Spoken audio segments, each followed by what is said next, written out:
হাতি রাইডিং শেষ করে চলে এলাম রিসর্টে। সকালে গিয়েছি, একদম আমরা চাটা কিছুই খাইনি। তার জন্য প্রথমেই হামলা করেছিলাম যে এখানকার যে ম্যানেজার দাদা আছে, যে কুক করছিল কি চা দেওয়ার জন্য।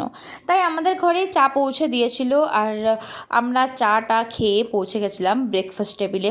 সেই দিনকে সকালের ব্রেকফাস্ট ছিল ফুলকো ফুলকো লুচি আর সাদা আলুর তরকারি। সো আমরা লুচি তরকারি ব্রেকফাস্ট করে বেরিয়ে পড়েছি। আবার আজকে ডেস্টিনেশন আরও একটা জায়গা। সকালে সাফারি করেছি, বিকালেও কিছু একটা সাফারির প্ল্যান তো আছে বটেই, তো সেটা একটু পরেই জানাবো।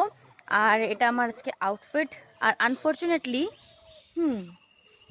আমার জুতো গেছে ছিঁড়ে, তাই এখন স্লিপার দিয়ে আমাকে কাজ চালাতে হচ্ছে। আমি জানি না জুতোর কী হবে, ততক্ষণে জুতো পাওয়া যাচ্ছে, আমাকে স্লিপার দিয়ে মনে হচ্ছে এই পুরো ট্যুরটা কমপ্লিট করতে হবে। দেখা যাক। যাই হোক করে আমরা তো বেরিয়ে পড়লাম আমাদের নেক্সট ডেস্টিনেশনে। তো চলো, রাস্তায় তোমাদের সাথে দেখা হচ্ছে। আবার কোথায় যাচ্ছি সেটা খুব শিগগিরই শেয়ার করব। আমাদের প্ল্যান মাফিক ফার্স্ট ডে এন্ড আর ফার্স্ট ডে খুব ভালো ঘুরলাম।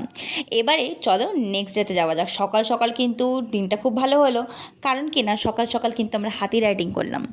এরপর ডে টুটা যেমনিভাবে সকালটা সুন্দর হলো, সেমনিভাবে আমাদের কিন্তু এই জায়গাটা ছেড়ে আমরা চললাম আরেকটা নতুন জায়গার উদ্দেশ্যে, নতুন জায়গাকে এক্সপ্লোর করতে। বুবাইয়ের জন্য অনেকটা কমন হলেও আমাদের বাকি তিনজনের জন্য কিন্তু সব কিছু একদমই নতুন ছিল। কারণ কি, আমরা এইবারই ফার্স্ট এখানে আমরা ডুয়ার্সে গেছি। সেটা রন্টি দা, জয়ন্তী দি বা আমি, আমাদের তিনজনের জন্য কিন্তু ডুয়ার্স সম্পূর্ণ নতুন। তাই আমরা সব থেকে বেশি এনজয় করছিলাম। যদিও বা বুবাইয়ের সেরকম কোনো ফারাক পড়ে না, ওর কাছে ঘুরতে গেলে পুরোনো জায়গাটাকেও ও কিন্তু নতুন হিসেবেই এক্সপ্লোর করে।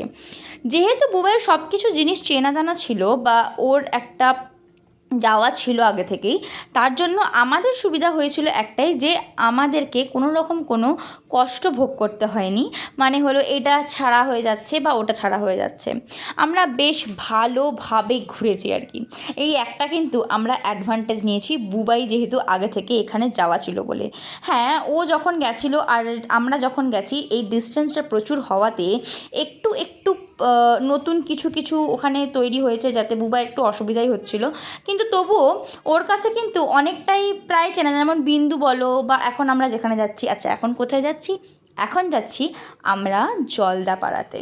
তো চলো সেখানে যাওয়া যাক। আর জলদাপাড়াতে অবশ্যই প্ল্যান তো আছে অনেক কিছুই, কতদূর কি সাকসেস হয় চলো দেখা যাক।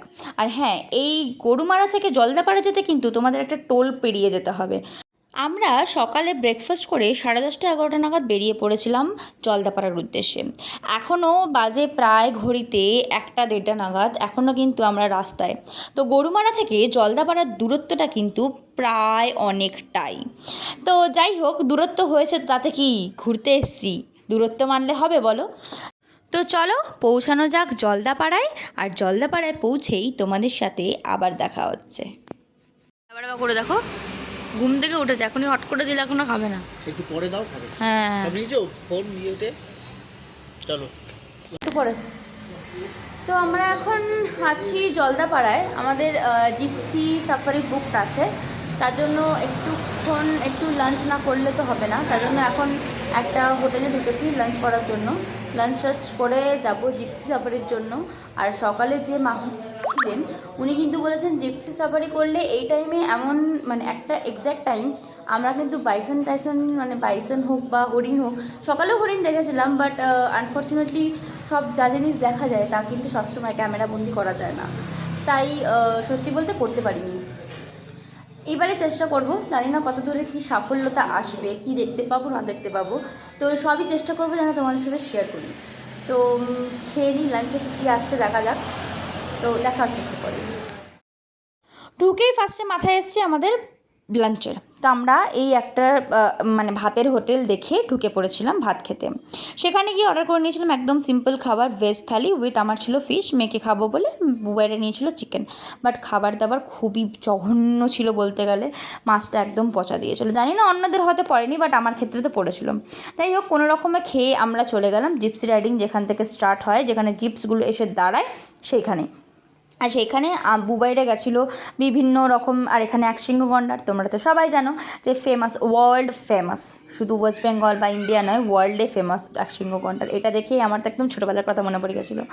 তারপরে এখানে মেয়ের জন্য একটু মুড়ি টুড়ি কিনে এনে আমরা জিপসি রাইডিংয়ের জন্য রেডি হয়ে গেলাম। আমাদের এখানে জিপ দাঁড়িয়ে আছে আর আমরা বেরিয়ে পড়লাম gypsy riding for Jaldapara national park.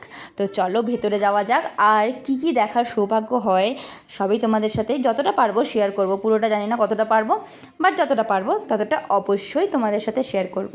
আর আমাদের জিপসি রাইডিং স্টার্ট হয়ে গেল। তো চলো জঙ্গলের ভেতরে প্রবেশ করা যাক।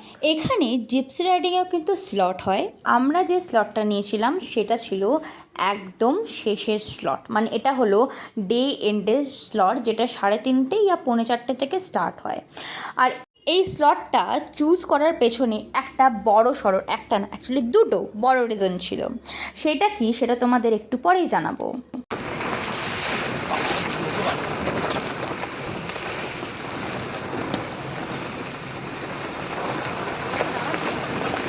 দাদা